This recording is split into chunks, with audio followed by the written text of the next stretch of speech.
Welcome to the Hornets Nest. I'm your host, Jade Sarah Cunningham. I am joined by the lovely Sharon Colpman. Hello. We are buzzing around in the nest tonight, and you know what? And do you know what though, Sharon? I've got a lot to thank Sharon for. Sharon, obviously, me and Sharon, we met at a mutual friends barbecue, and since then, we've literally then become. We've actually become to know each other quite well, haven't we? We've worked on stuff. We've sort of, we've got contacts. So we've, it was actually really great that. But obviously we will touch more on it a little bit later, because it's definitely is something that I'm going to go into because we've got quite a lot of fun to talk about. What we're going to start with, though, I should have seen from my other two episodes, I always like to start by breaking the ice with would you rather questions. Okay. Sharon is a little bit afraid. But we'll see how we get on. It'll be very interesting to know what Sharon's answers are to these. So are you ready, Sharon? Yeah, go on. Okay. So for the first one, would you rather fart or burp in a job interview? Oh, I think burps are more acceptable because I tell you, my farts are terrible. I don't want to do that. Just play the interviewer. Oh goodness. No, it's not the interview, it's me as well. I can't stand my own farts. Okay, so would you rather have more time or more money? Oh, more time, definitely, because I'm constantly running against the clock. Every day I seem to take on too much, and then I'm not wonderfully well. So I do have to have time to rest, but I don't give myself time to rest, and so time to rest would be lovely. Okay, well, would you rather then live in a luxury apartment in the city or in a big country house? I'm a bit of a country girl. I was brought up in a country village called Chelford. It was famous for its cattle auction. I'm a farmer's daughter. So although I like to go into the city, I like to come out and go home. So yeah, I tend to prefer to commute. Couldn't see yourself living in a busy city then, Sharon? No, I find it a bit claustrophobic. So it's as I say, it's lovely to go into the city and enjoy the excitement, but I like to come home to peace and quiet. I like to go for walks and in the countryside and all that kind of thing. So yeah, so I'm living in Chester, and I'm right on the outskirts of the city and straight onto the country park. So during lockdown, it's been great because I've been going out walking and discovering new places really to go and walk in. So it's been nice, yeah. Oh, lovely. Okay, so this next one, you may have to think a little bit about this one. Go on, then. But would you rather go on I'm a Celebrity or Love Island? Oh, do I have to go on any of those? Oh my god. Well, I'm rubbish. Although I'm a country girl, I'm absolutely rubbish at camping. So the thought of going on I'm a Celebrity and sleeping outside would be abhorrent to me. But I'm actually really good at eating disgusting things. So, and I'm too old for Love Island. So I think I better go on I'm a Celebrity. But and as I say, I'd be quite good on the challenges because I'm quite good at eating terrible things. I don't know whether I'd be able to cope with rats. That's my only thing. I can cope with most things, but rats really do me in, Not a rat person, not a fan of rodents. No, I used to keep chickens, and they used to jump out at me all the time. And they were really big because they were eating all the hen food. Oh God. Hello. Okay, so thinking about having special gifts, special superpowers, would you rather be able to breathe underwater or fly through the air? I think I'd actually like to breathe underwater because I absolutely love swimming and I absolutely love snorkeling. but I'm too.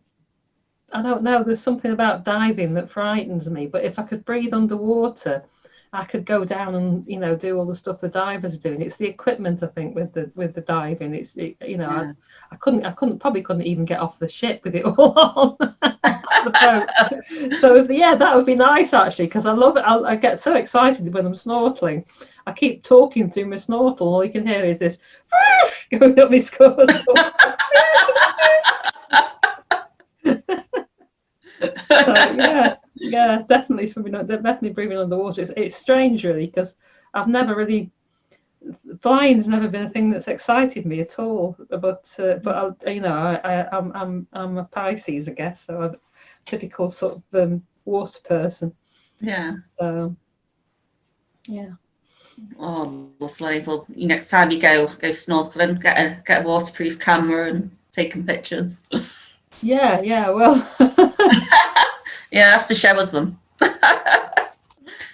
Okay, so this next bit, typical first world problems. Okay. Would you rather have slow Wi-Fi or a low phone battery? Oh, I think I'd go for the low phone battery, because I can always go on other bits and bobs. I've got an old desktop that you virtually have to wind up to get it to work. But it's got fantastic, when it's fastened to the Wi-Fi, it's fantastic. It never lets me down. So I'm quite happy with that. I'd rather have fast Wi-Fi than low phone battery. You can put it on low phone mode or whatever you do. So yeah. Yeah, interesting answers to that. You've got a solution to the problem. Yeah, you see, I'm actually a scientist, so I've got a very logical brain. But I think I'm what they call two-sided brain, in that I'm creative and I'm scientific. So I can turn on to either side, really. Nothing wrong with that at all. Okay, so thinking of food, pizza or pasta?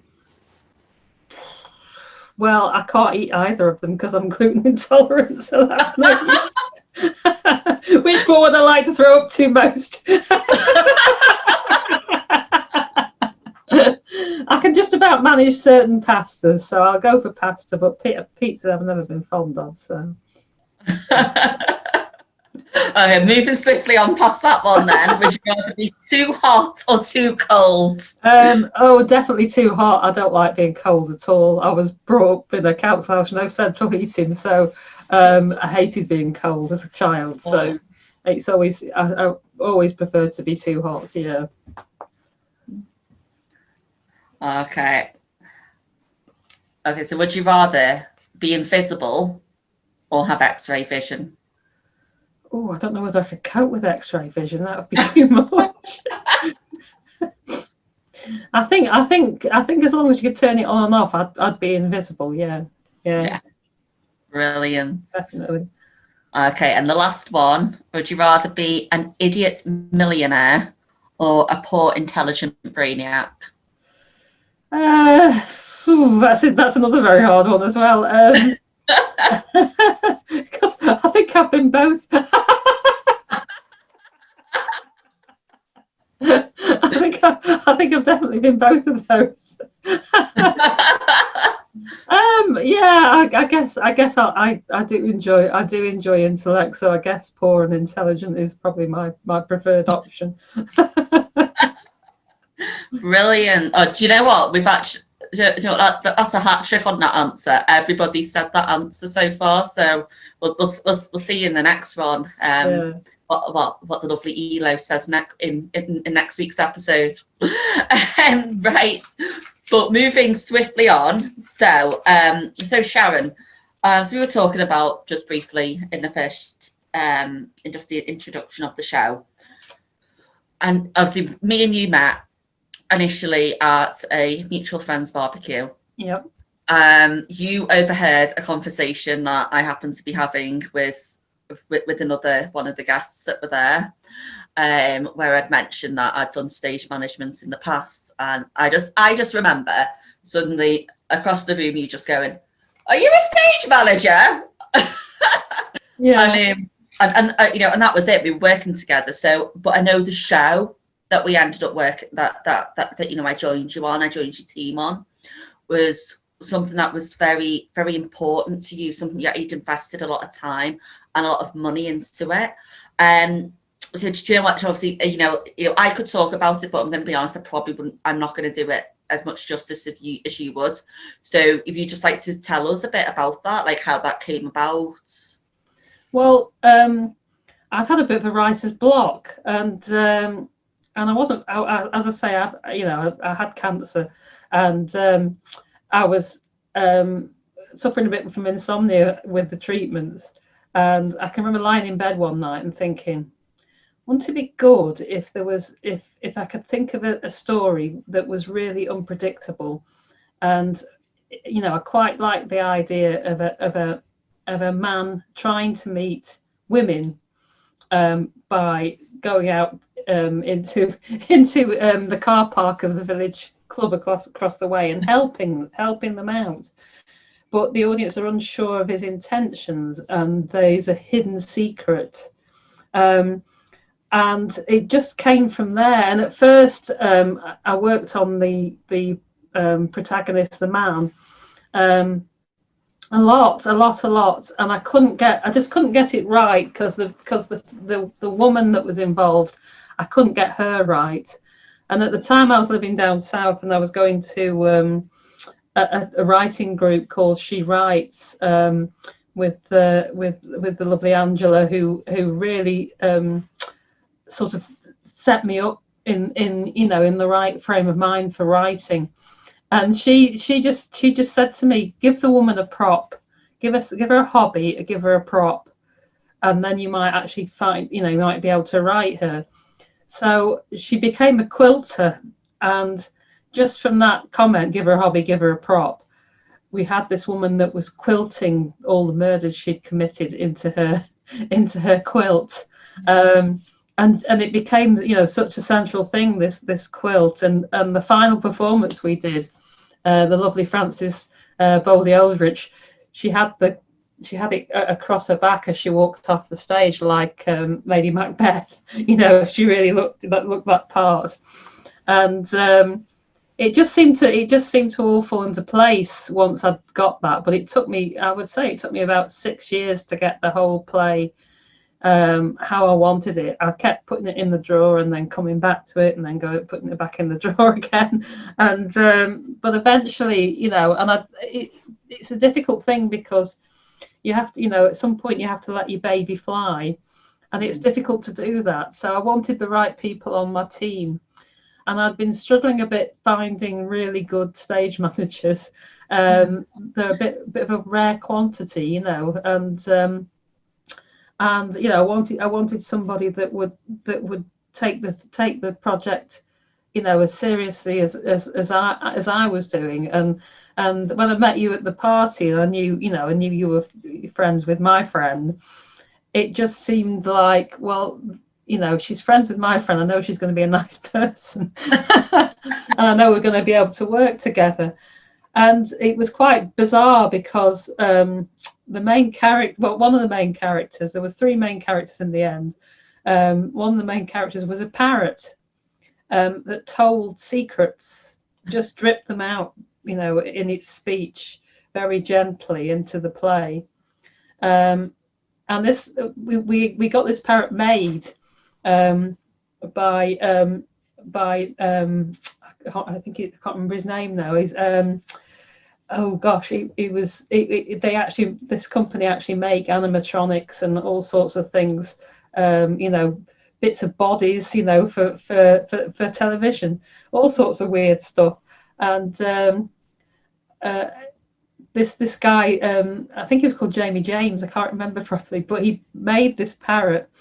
And when he was bringing it into the office, Make It Right office at the time, we'd got an actor to do the parrot, but his schedule was quite busy, so we ended up it ended up with Jade doing the parrot's voice. So he was lifting this. We were lifting this parrot up the stairs, and you lot were all rehearsing, and he nearly dropped the parrot cage because he could hear the parrot's voice inside. He thought the parrot was talking to him. I think he'd worked so hard on it. He thought he was going mad, and you were in there going, "Call an ambulance," in a parrot's voice. Lovely compliments. So it was a bit of a funny situation. We had a lovely set builder, Michelle Etherington, and she put together something I'd never imagined, because it was all about the main character describes grief as a game of snakes and ladders, and the fact that he'll get somewhere and he'll climb a few ladders, but eventually the grief brings him back down to the start square, and that's why it was called Start Square. So the lovely Michelle, instead of having furniture, she made everything out of ladders, and she had this enormous snake across the stage, and everything was in purples and reds, so it was quite violent colours, because the whole point was that there'd been violence in Arthur's marriage, and there was going to be violence done on Arthur, in the future. So the whole thing was quite. Although it wasn't it didn't portray violence, as much. There was echoes of this violence, so the colours were used as well for that purpose. So yeah, and I know we didn't drag in huge audiences, and we didn't make any money at all, but it was good to get it off the ground, and hopefully I'll do it again once 53.2 have got their theatre built, which it's been slow progress, but we're hoping to put it. I'm hoping to put it on there, and sort of have a real rethink about certain areas of it, because that's what you have to do if you've got a play that's very new. You have to keep rethinking it and making sure it's how it should be. So yeah, that's what I'm going to do. Brilliant. Okay, well, we'll just come on to that in just a moment about 53.2, but just before we do that, you sent us in some amazing pictures of Start Square. Mm-hmm. Now there's this one. This is of you, and I think that was the Friday. Was it the Friday? I think it was the Saturday night. It was closing night, and you were stood. It's got this one, and you stood in front of the set. Mm. And I remember you getting that picture taken. Yeah, I was wearing clothes that matched the set, so I thought I should have a picture taken in front of it. Had purple on. Why not? You were the writer, the producer. You literally, it's thanks to you that we ended up with Start Square. So yeah, you deserve to have a picture taken. Well, it's Steph Hudson as well, who's the director. Behind the curtain. What? Sorry? I just remember mocking you a bit behind the curtain. Yeah, you did a lot of that. The audience really appreciated that, though, as they came in. The parrot abused them, and they quite liked that. But I remember getting offers for people to buy the parrot because they liked it so much. But the best one was I put the advert up somewhere, and I got all this abuse saying that we were being cruel to the parrots, and I had to point out the cable at the back so that they knew it wasn't a real parrot. I actually remember addressing that with the audience, and when we took it to the Gladstone, and actually saying, "I am an animatronic parrot. I'm not real." I know. But it did look so real. That was the lovely thing about it. He's actually still upstairs in the bedroom. Oh, you don't want to sell that. That's too good. I know. Well, I'm not finished with Start Square yet, so I don't want to sell the props. They're in half of them in my garage and half of them upstairs in the bedroom. So. Okay, so 53.2. So when you, and I know you said that they're still building their theatre, but what sort of how far are you with talks of that? How did you end up coming to work with them? Well, it was a funny thing, because I'd sort of got a desire to have a theatre, but I knew that I knew nothing about running a theatre, and I knew how risky it would be for me to just do that on my own, and how exhausting. And although I really wanted to have a theatre of my own, I became quite realistic about the fact that it wasn't a good plan for me. But bizarrely, at the same time, I was writing with Stephanie Louise, who was helping me with a project with some ladies that had breast cancer, and they were writing. They wanted to write like a little review thing to get people to check the boobs. That was the whole thing behind it. So we did a lot of community theatre together, me and Steph, and I was doing the writing, and all the rehearsals were done at 53.2 in their studio.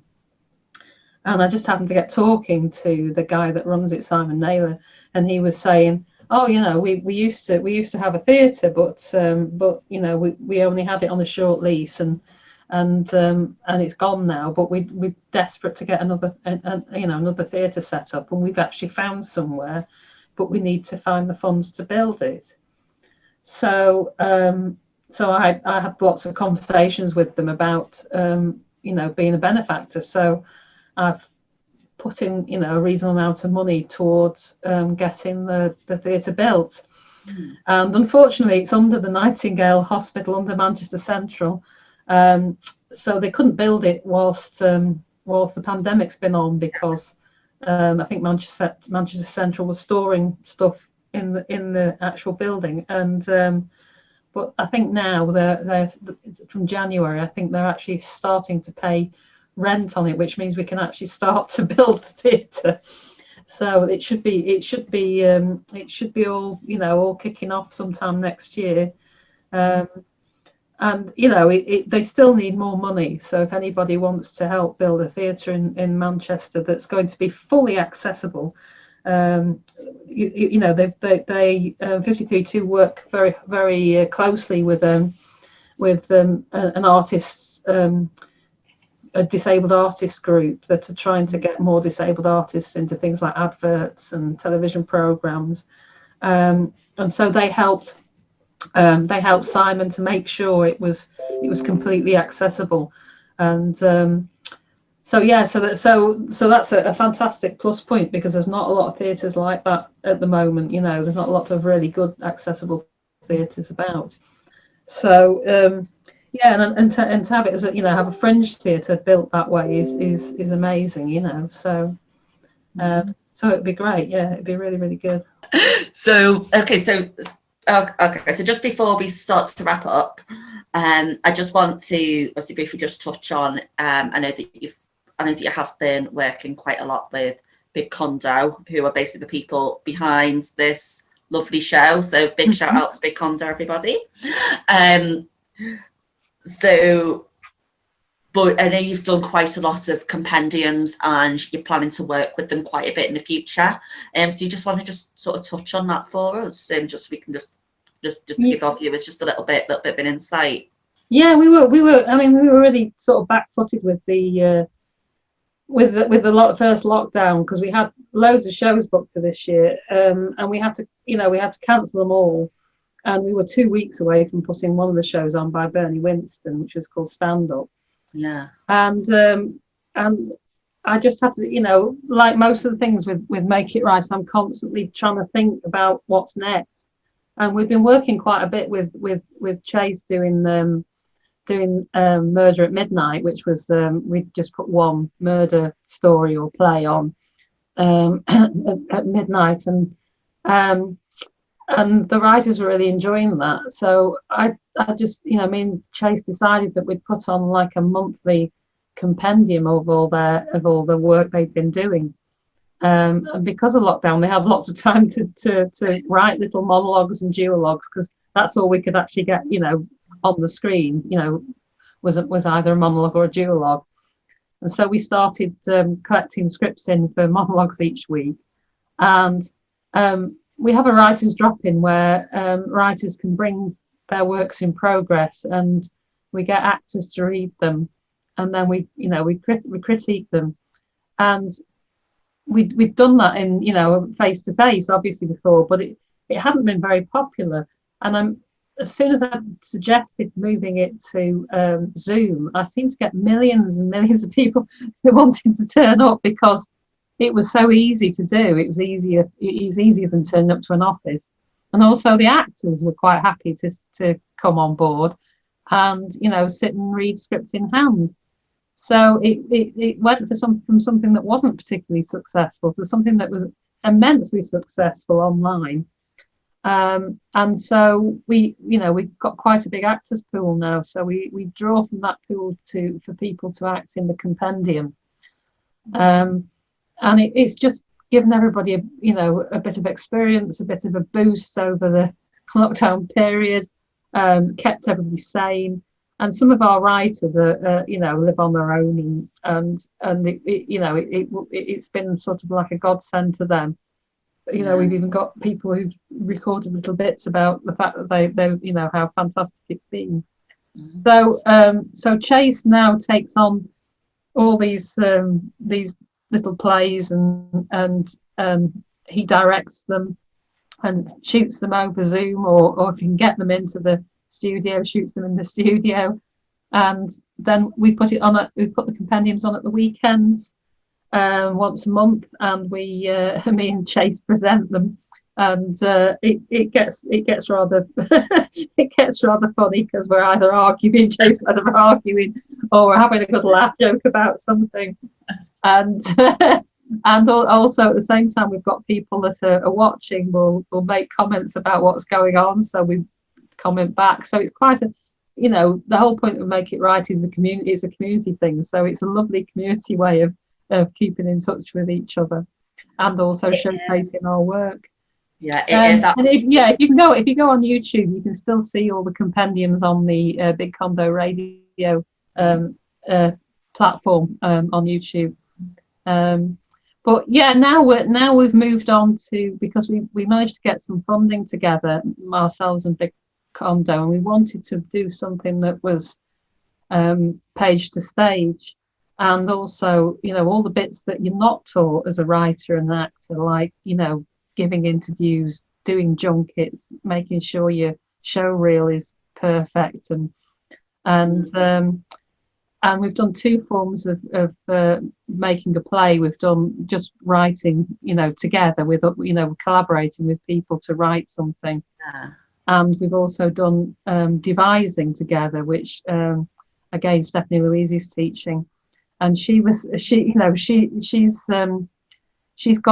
them taking the monologues that they've written, because they wrote a monologue in the first session with me, and then they take the monologues on and start turning them into a play. So when they come to Chase, they're going to have a monologue and the play. And the actors, we'll split the actors off into one group and the writers off into another group, so the writers can focus on what it takes to be a writer and put a show on, and the actors can take the other side, to be an actor and put a show on. So they'll get audition skills and all sorts of stuff. And eventually there will be a play, hopefully in March. And if we can't get it put on, we'll film it. Whatever happens, we will have a performance. There will be a performance. Yeah. If you make it, they will come. That's all I say. Absolutely. Right. Okay. So we are just coming to the end of the show now. Okay. But honestly, it has been great talking with you, Sharon. Amazing to find amazing insight into Make It Right, and I'm sure that's stuff that loads of our viewers would love to get involved in. Okay, but now what I do with everybody, I finish with 3 questions that are tailored to the actual host and to the so you can ask me silent questions and what we're talking about. Okay, so I've actually put together 3 questions about theatre history. Okay, so for the first one, I'm hoping these aren't too difficult. Okay, so for the first one, what was the first show to be performed on Broadway? What's Broadway? Are we talking America? Oh God. New York. Oh, I have no idea. If you're asking me questions about London, I'd be fine. I'd say The Mousetrap, because that's like the oldest play. But I don't know. No, I don't know what's the first one for Broadway. Sorry. Okay, so that one was Phantom of the Opera, and it was actually 1988. So that was shown January the 26th. So it's I know It's a new baby then. I know. My brain was going back to sort of, all sorts of Fred Astaire type stuff, but. Okay, so this next one, this is more sort of local theatres that you're going to be more, a lot more au fait with, theatres that you've been in, people that work in and all the rest of it. So if you could tell me which was built first, the Playhouse or the Everyman, and bonus points if you can tell me what year. Oh my goodness me. The thing is, the Everyman has been rebuilt, so that's quite an indication, but I think the Playhouse is probably older than the Everyman, and I would say it was probably built in the 70s. So the Playhouse was actually initially built in 1866, so it is incredibly old. Okay, the Everyman, obviously when it became a theatre, because it was actually, before it became a theatre, was a chapel and then a cinema. So, but before it actually, so the year it actually became a theatre was 1964. Right. Okay. Gosh. Yeah. Now I think about the Playhouse. The interior is definitely older than what I said. Yeah. Oh, I don't know. I'll be shocked. Well, though this one, I think you've already answered this one. In the first question. All right. So I've got a good feeling you know the answer to this one. So, what was the first show to be performed on the West End? Oh, that's The Mousetrap then. There we go. 25th of November, 1952. Oh. Okay. Seriously, if you'd asked me science questions, I would have done better. It's not a science show. So, do you know what, Sharon? It's been lovely having you on the show. We've talked about so much, and I really do appreciate you coming on. Obviously, I'd love to bring you back in the future, because I do feel like there's still so much more that we could say and that we could talk about with you. So, I'd love you to come back on at a later date. But do you know what? Thank you so much for coming on. So everyone, this was the Hornets Nest. I'm Jade Sarah Cunningham. I was joined by the lovely Sharon Colpman, and keep buzzing.